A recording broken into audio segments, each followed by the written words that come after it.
My wife's girls' trip photos showed her wearing a wedding ring on the wrong hand. I texted, "Have fun." Then I hired a PI who discovered her secret marriage in Mexico. The bigamy charges were filed before she landed. I, 36 male, noticed something weird in my wife Corinne's 33 vacation photos last Thursday.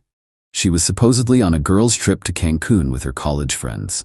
Been married 7 years, together for 10. She'd been sending pics all week, beach selfies, cocktail photos, the usual tourist stuff. But in one poolside photo, I noticed her wedding ring was on her right hand. Corinne never moves her rings. She's worn them on the left since our wedding day, even sleeps in them.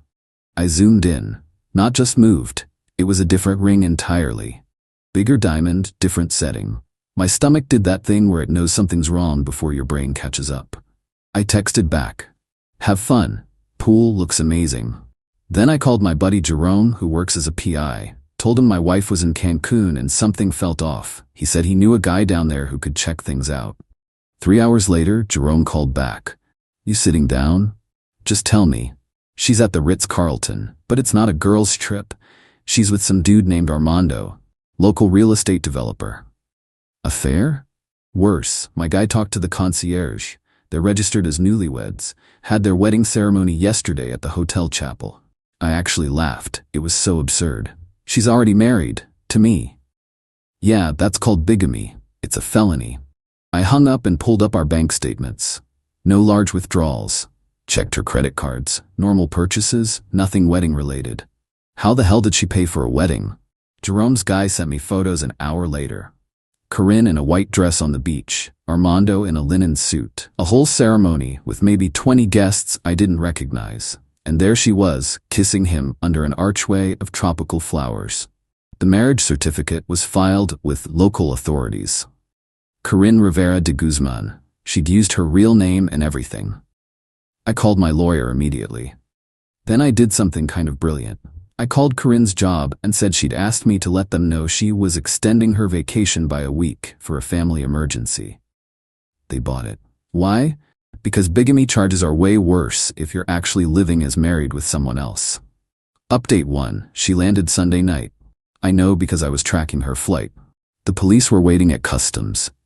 The look on her face when they pulled her aside, priceless, doesn't even cover it. She tried to play confused at first, then angry, then went full victim mode. Her first call from holding wasn't to me. It was to her mom, Judith. I know because Judith called me screaming about how I'd humiliated her baby and ruined a harmless fantasy. Harmless fantasy? She married another man. It wasn't real. Mexican marriages don't count. Judith, what? Yes, they do. It's a legal marriage. She was just playing. You know how she likes to pretend. Pretend she filed official paperwork. There's a ceremony video. That's when I learned the whole sick backstory. Apparently, Armando wasn't some random guy. Corinne had been talking to him online for 2 years. Met him in some expat Facebook group while researching vacation homes. Told him she was single, that she was a marketing executive, she's a part-time social media manager, and that she owned property investments we rent. But here's the kicker. Armando's rich, like owns half a resort rich, and he'd been flying her down there for business meetings that she told me were work conferences or girls' trips. 6 trips in 2 years. She got out on bail Monday morning, came home like nothing happened, walking in with her suitcase and a tan. "Hey babe, trip was amazing," the girls say hi. I was sitting at the kitchen table with printed photos from the wedding spread out. She froze, then did this weird laugh. "You hired someone to follow me? That's psycho behavior. You married someone else. It's not valid here.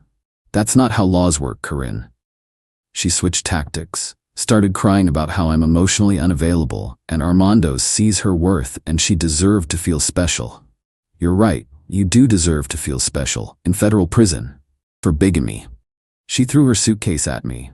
Missed. It hit the wall and exploded open.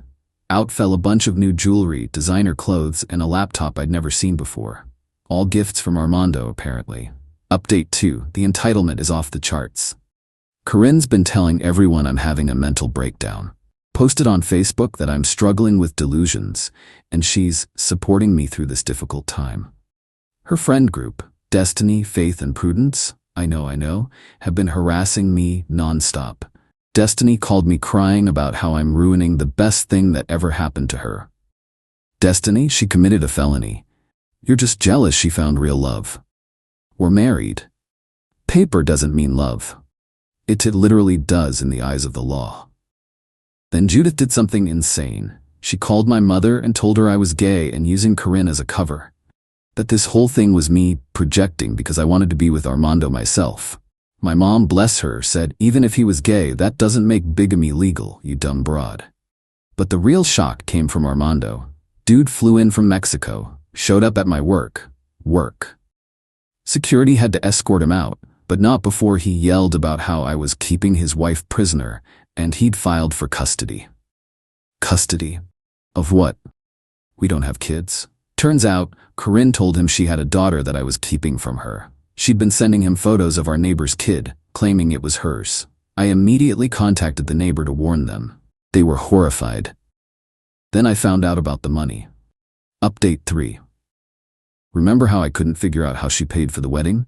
Corinne had been running a GoFundMe, help Corinne escape her abuser, raised $32,000.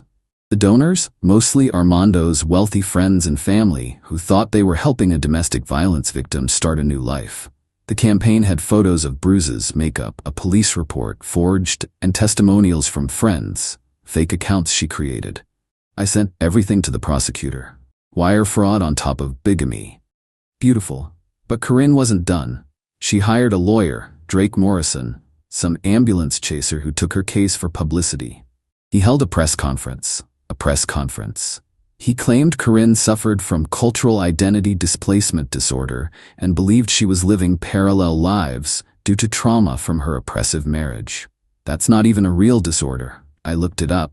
Local news picked it up. The headline, "Local Woman Faces Prison for Finding Love." The comment section destroyed her. People found her Instagram where she'd been posting as Corinne Guzman for months, talking about her husband Armando and their beautiful life together. Someone found the GoFundMe and reported it. It got taken down, but screenshots were everywhere. Then Armando's actual wife called me. Yeah, wife. Her name is Lucia. They've been married for 15 years, have 3 kids. She's been trying to divorce him for 2 years, but he keeps hiding assets. Your wife is number 4. She told me.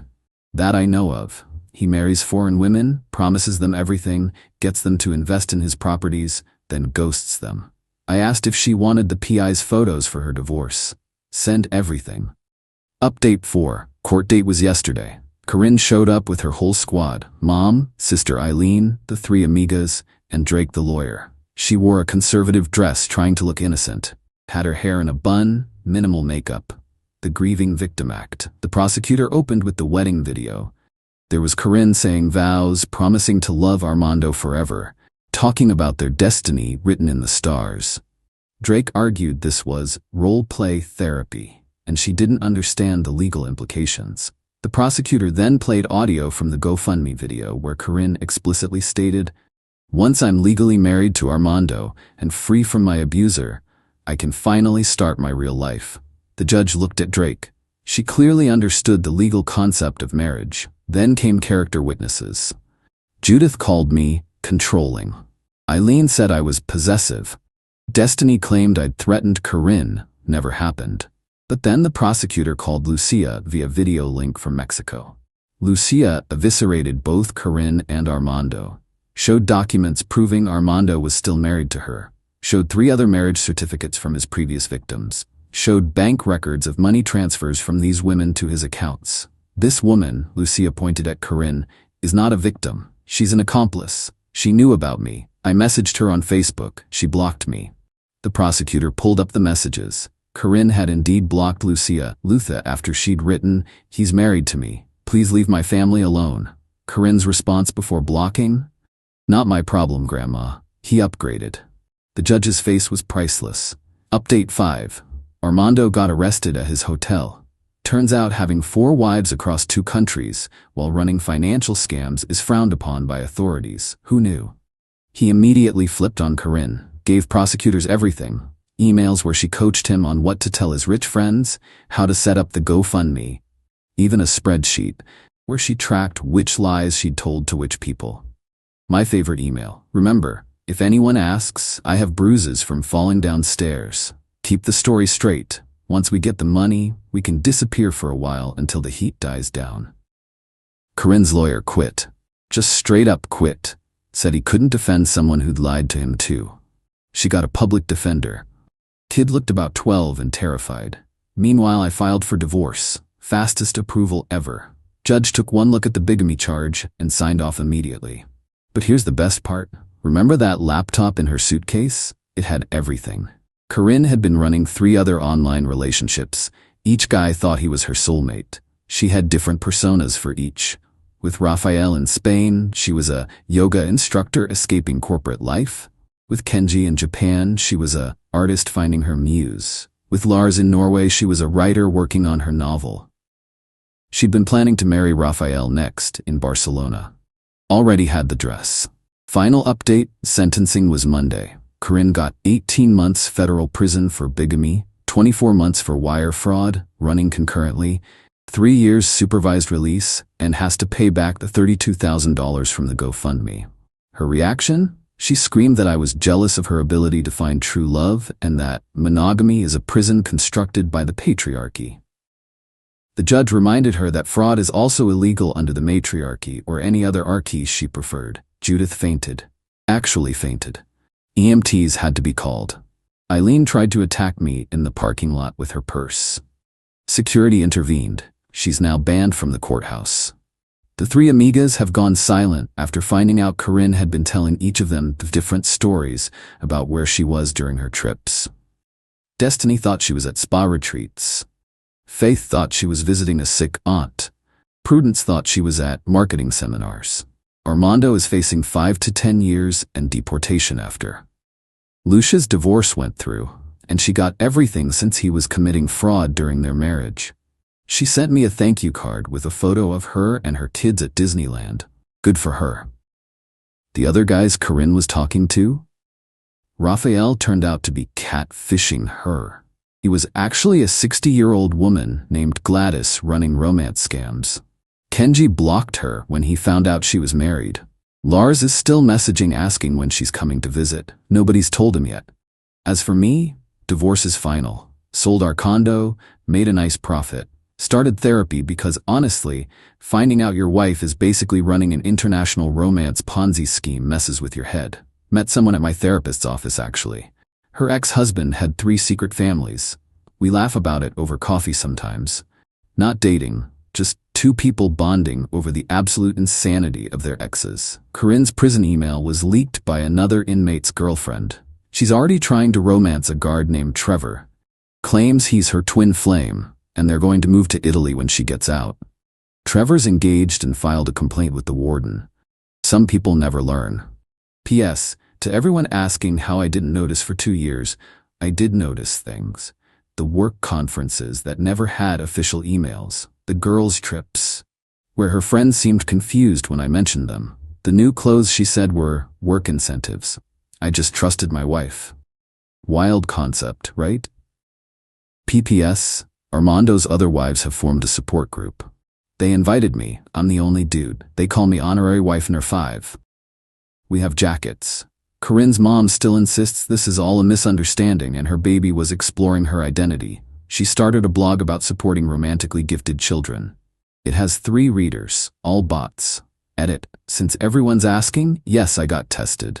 Clean bill of health. Always use protection, folks, even with your spouse, apparently. Edit 2. The neighbor whose kid Corinne was using in photos? They moved. Can't blame them. They did send me cookies, though, which was nice. Edit 3.